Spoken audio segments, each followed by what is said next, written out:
Bien, y cuando son las 10:23 de la noche en Praga, saludamos a Iván Pilík, exministro de Finanzas y Educación, además durante el gobierno de Havel, primer mandatario de República Checa luego del desplome del comunismo hace 25 años. Además, hay que decir, estuvo preso en Cuba, siendo diputado de la Nación. Es además el impulsor de la campaña Thank You. Gracias por estar con nosotros hoy en la tarde, fin de semana. Buenas tardes. Un placer.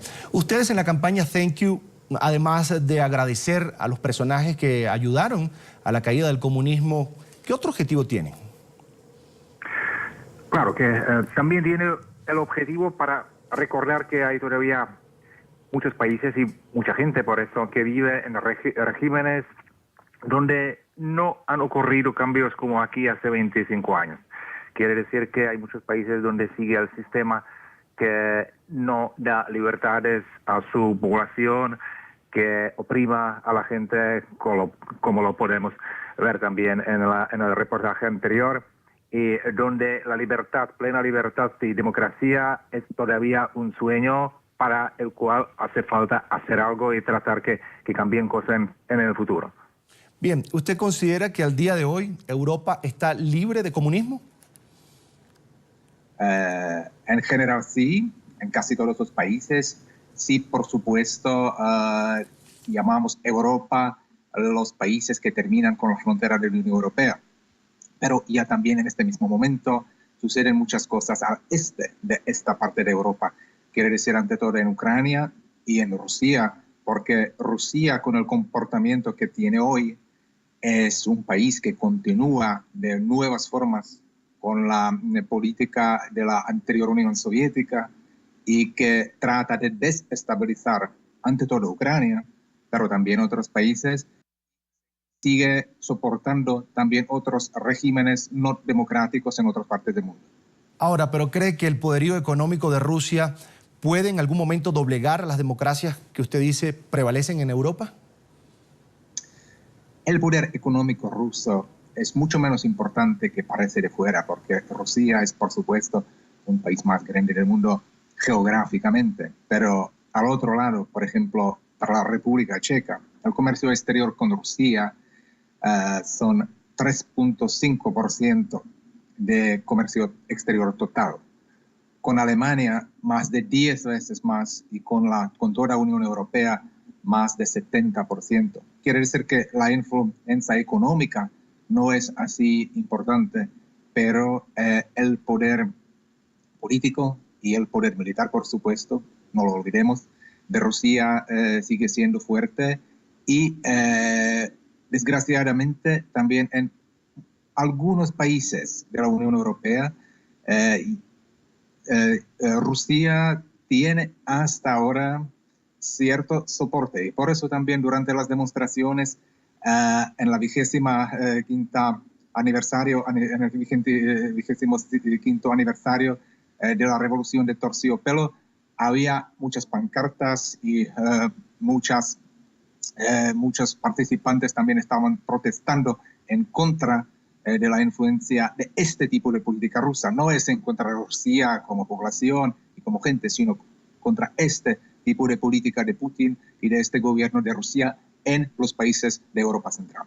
Señor Pilík, ¿a ustedes temen que en América Latina, por ejemplo, con el llamado socialismo del siglo XXI, que impulsó en vida el fallecido presidente Hugo Chávez, se estén tomando medidas parecidas a las que se tomaron en Europa y que además le dieron paso al comunismo en años pasados? ¿Exactamente qué les preocupa? A mí me preocupa que a principios del siglo XXI hay todavía tanta gente que tiene que vivir en países que opriman sus libertades y que no les dan posibilidad para vivir sus vidas como quieran. Eso es el problema. Y por supuesto que este tipo de regímenes no puede sobrevivir hasta siempre. Lo hemos visto en Europa Central hace 25 años. Pero si sigue todavía años, va a empobrecer sus países, va a liquidar o hacer mucho más complicada la vida de muchísima gente.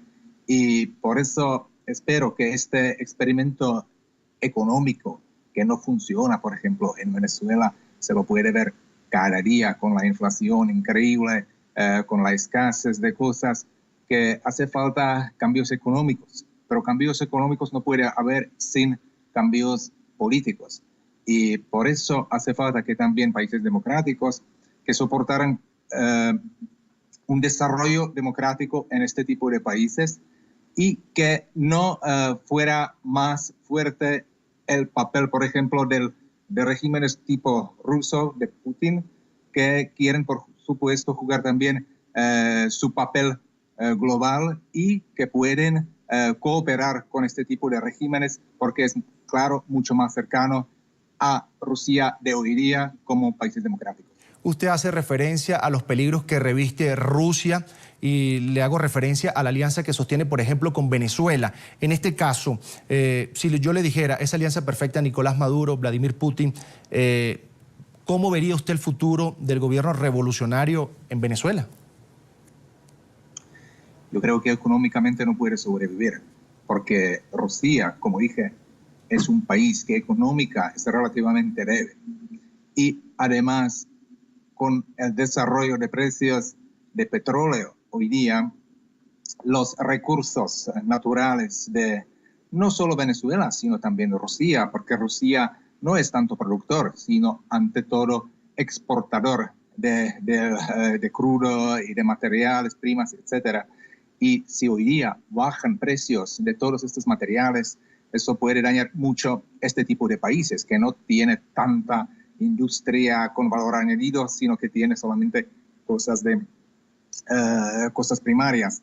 Y por eso yo creo que dentro de algunos años, ojalá sean pocos, el desarrollo en países como Venezuela y ante todo Cuba, porque Cuba, claro, soporta mucho estos regímenes en todas partes de la América Latina, que económicamente no puede sobrevivir, y también pienso que la gente no puede dejar este tipo de desarrollo sin protesta, y que estas protestas más pronto o más tarde, pero es cierto que dentro de pocos años va a llevar a cambios en estos países. ¿Usted se atrevería a calificar de comunismo moderno el modelo político, económico que impera en Venezuela? El modelo de Venezuela es cierto un experimento, pero tiene seguro su inspiración en socialismo de tipo comunista, porque socialismo de tipo comunista quiere decir que el país, el Estado, quiere controlar su gente, que quiere quitarles libertades políticas, que quiere quitarles posibilidades de vivir a su propia cuenta. Y desde este punto de vista, seguro que en el régimen de Venezuela hay mucha inspiración del socialismo tipo comunista, porque hay, claro, en muchos países del mundo, incluido Europa, socialismo tipo sociodemócrata, que es democrático, que es liberal, que es promercado, pero eso es una cosa absolutamente diferente. ¿El socialismo latinoamericano es demagogo? En el caso de países como de Castro y de Maduro, cierto, es la base del sistema.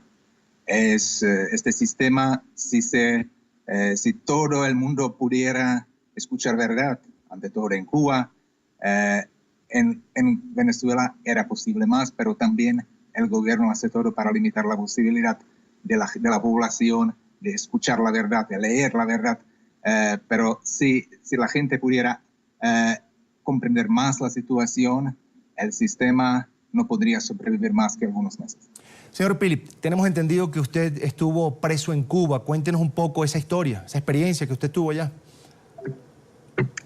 Bueno, esto ya hace 11 años, porque era un programa de soporte de algunos NGOs, de organizaciones sin fin de lucro, que preparaban visitas en Cuba con el fin de hablar con la gente de la oposición, con periodistas independientes, para hablar con ellos sobre la situación en Europa Central, para hablar un poco de las reformas que había aquí hace 25 años o en 89, ¿no?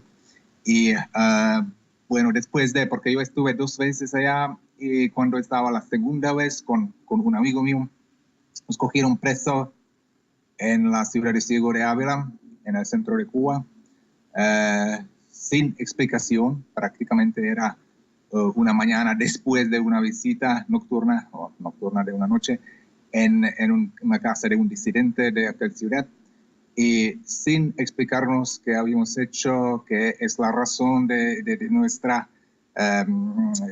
del emprisionamiento. Nos cogieron presos, nos movieron a La Habana y nos dejaron, aunque yo aquel tiempo era miembro del Parlamento checo, casi un mes en la prisión de la policía secreta, de la policía del Estado. Pues eso era mi experiencia, que claro, también muestra cómo este tipo de sistema quiere prevenir su gente también de hablar, solamente de hablar con los representantes del mundo libre, porque ya saben que también una inspiración de Europa Central, donde habíamos tenido también sistema similar como es el cubano, que no tarda para siempre y que hay reformas que se pueden hacer y que habrá falta hacer en el futuro. Ivan Pilip, exministro de Finanzas y Educación durante el gobierno de Hevel, primer mandatario de República Checa luego del desplome del comunismo hace 25 años. Quiero agradecer su tiempo para la tarde, fin de semana. Buenas tardes, gracias a usted. Un placer.